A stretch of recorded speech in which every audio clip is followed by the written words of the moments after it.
Tomorrow is the 100th anniversary of the end of the First World War. As we reflect on this, a forgotten story from the final days before peace was declared comes to light.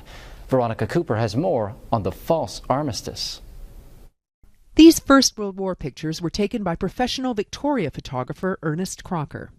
He was known as Trio, and he made thousands of photographs of troops departing Victoria on steamships heading for Vancouver, and then on the train east to places like Valcartier, Quebec for training, and then over to the Western Front. He made his living doing this all through the First War and through the Second War, and we have his collection here. Thousands and thousands of photographs, of candid photographs and posed photographs of troops. There's such great detail in these photographs. It's as if they're off for some big adventure, and especially in the early years of the war, people thought that it would be over in no time. But it happened week after week after week in Victoria, in cities and towns all over Canada. Trio's photos were hugely popular with local families. They were printed pretty much overnight, and they were available at the cigar stand in the Empress Hotel. In some instances, these may be the last photographs, taken of some of these people, some of these men who didn't return. In the fall of 1918, the Allies were making huge gains.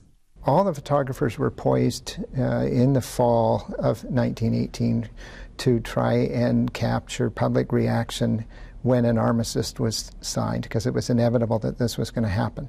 And Crocker captured these moments on film.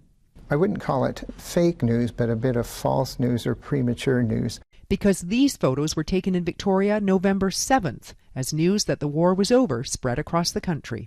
So it reaches Victoria, and in the morning, every ship in the inner harbour toots its horn, every factory had steam whistles.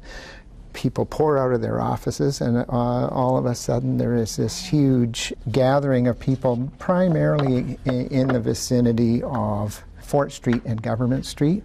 And then a parade breaks out, and it basically goes all day. Then the next day, of course, on the 8th, it's acknowledged that this was false news, and then people have to wait. While they waited for news of peace, the fighting continued. Another 280 Canadian soldiers died before ceasefire was declared 11 a.m. November 11th, 1918. This Week in History, brought to you by the Royal BC Museum, bringing British Columbia's stories together.